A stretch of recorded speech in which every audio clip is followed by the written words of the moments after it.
Welcome back. For those of you who are new, my name is Natasha, and this channel is a homeschool vlog as well as a family life vlog and just all the things that I'm passionate about. Well, today's video, I'm going to continue reviewing and flipping through curriculum that we have done this past year for grade 1, as well as the curriculum that we're going to be doing this coming year for grade 2. And today's video is all about history. We love Story of the World for history, and so for grade 1 we started with ancient times, and in grade 2 we're going to be doing medieval times. We heard about Story of the World through a lot of other homeschooling channels. A lot of people use Story of the World for their history curriculum. And then when I came across the classical model of education and the well-trained mind, I discovered that the well-trained mind is the author of Story of the World. And specifically, Susan Wise Bauer is the author of Story of the World, who founded the well-trained mind. And I really became intrigued with it and interested in it, and finally decided to choose the Story of the World as our history curriculum. So it is based in the classical model, but a lot of other homeschoolers, Charlotte Mason, Eclectic, and several other styles use Story of the World for their history. I have done another video about Story of the World and history in a previous video, which was a collaboration about your favorite subjects in homeschool. So I probably have talked a bit about all of these things again, but it wasn't really a review because we were just getting into it. And so this is now going to be our review of this curriculum for the past year.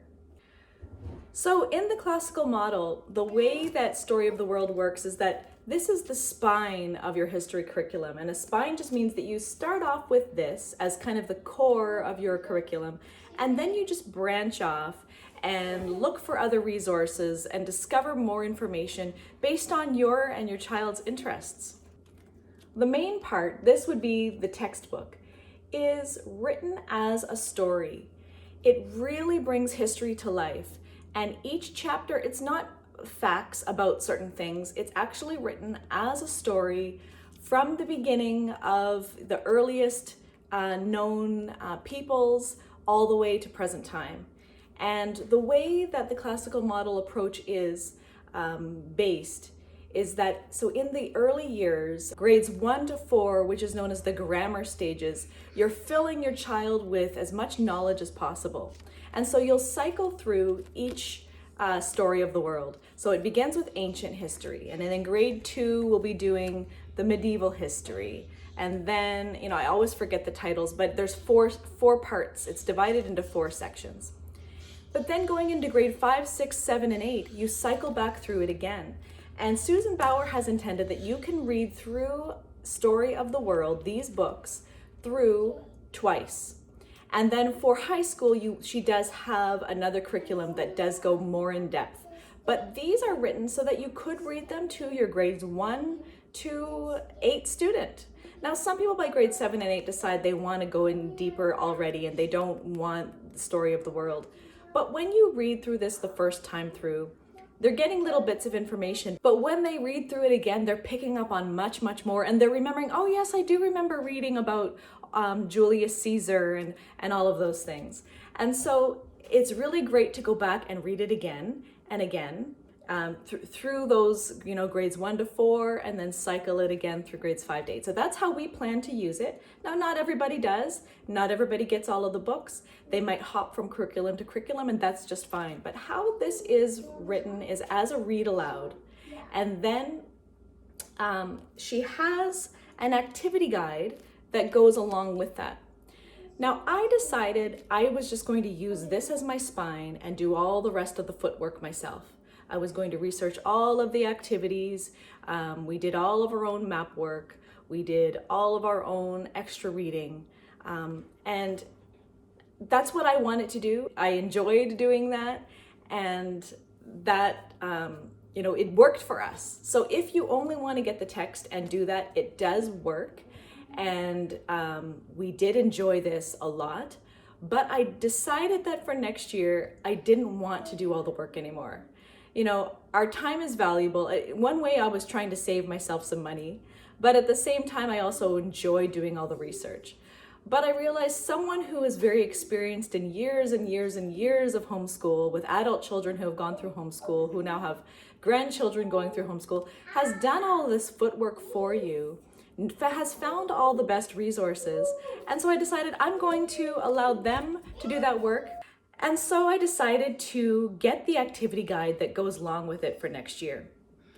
So we absolutely loved this. You can see I still have the bookmarker because we're nearly done.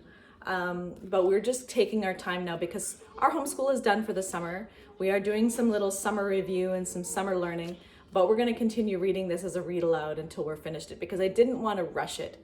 There are 42 chapters, and so we decided to do one chapter a week, which would take us 42 weeks. And we did school in about 32, 33 weeks we were done. But I didn't want to rush the learning for this. And some people decide to stretch it out over 2 years. Some people do it much faster. It's up to you and how you decide to do it. So we decided to do one chapter a week. We loved it. I just researched my own extra reading. Her activity guide workbook comes with a list of recommended readings, which are current and updated all the time. Whenever books become outdated or no longer in print, she will change the reading list. And so that's great. And I decided I really wanted to take from those resources rather than search for my own. But we really loved this book. We want to continue with this right through. So let me just show you a quick flip through of what this looks like. So here is Story of the World, Volume 1, Ancient Times, written by Susan Weiss Bauer, which is part of the Well-Trained Mind curriculum. So these are just other books, history books that Susan Weiss Bauer has written that you can use for high school years and so on. And here we list the table of contents, so you can see. So these will list all 42 chapters, and I won't read them all to you, but we'll just quickly look through. So it begins with what is history, what is archaeology, and then it goes into the first nomads, Egypt. Now, what we did was we would read, when we read a chapter that we really loved, we might stay on that for, a week or 2 or 3 or 4. We really stayed on Egypt. Every time there was a chapter in Egypt for a little longer. And then some were maybe less interesting to Olivia and to my kids. And so we would just read the chapter and move on. We wouldn't really try to delve in deeper. So we have the Assyrians, the first cities of India, ancient China, ancient Africa. It would go back and forth throughout history and connect also how these civilizations would interact and trade with one another, and maybe be at war with each other. And it really was told a story traveling through history. Here's Athens and Greece, Crete. The Greeks, the Greek gods, and we talk about cultures and ways of life and how they were raised, how they were brought up. Now it's back in India, back to ancient China, Julius Caesar, and then this was the rise of the Roman Empire. So we're beginning near to the end of this, the beginning of Christianity, Rome. And then that's it. So it goes into it. So we end chapter 42 in the end of Rome, which then picks up in the next volume 2. It starts off with Rome again and then moves on to the Middle Ages. So these are how the chapters look. This is just the end. We'll skip the introduction because that's not really the story part. Here's chapter 1. So the earliest people.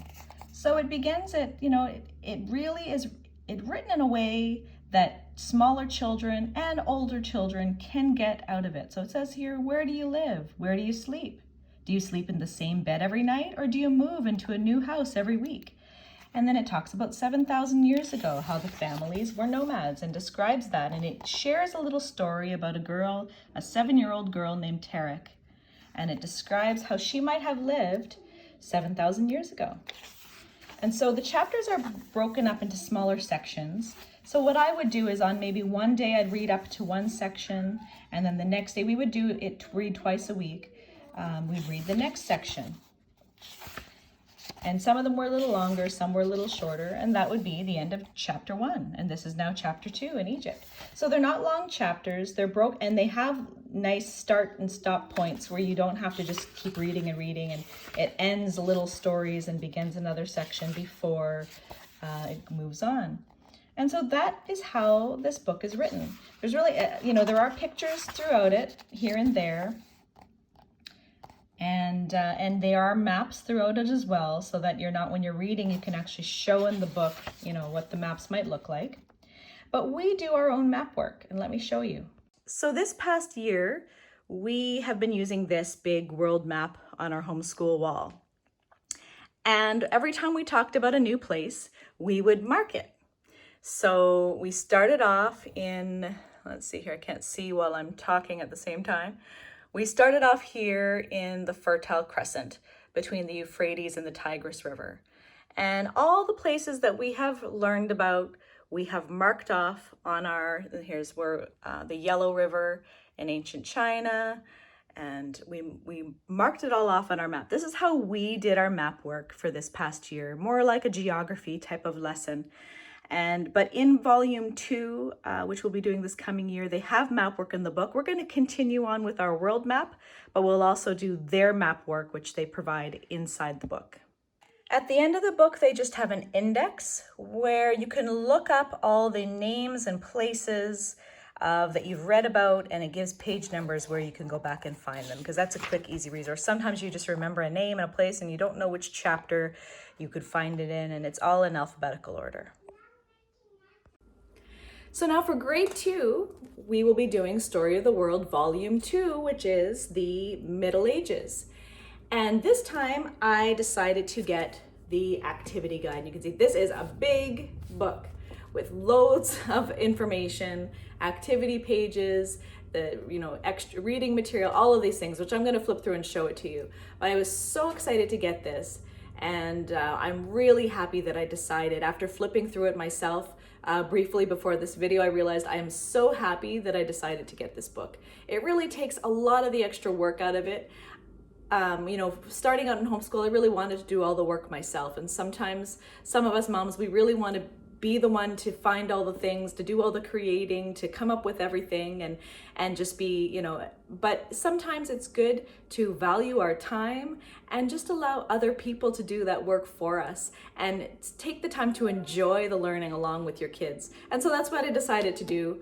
I'm glad that I've spent the extra money on the workbooks that I have for this coming year, because really I realized all the extra work and research, although I enjoyed doing it, was taking away from other planning and other things that I could have been doing. So let me, I'm gonna now show you, flip through these, and I'll show you what they look like. So here is Story of the World Volume 2, The Middle Ages, and it's also written by Susan Wise Bauer. This one, I believe they're all 42 chapters, but let me just take a look. 42, yes. So they're all divided into 42 chapters.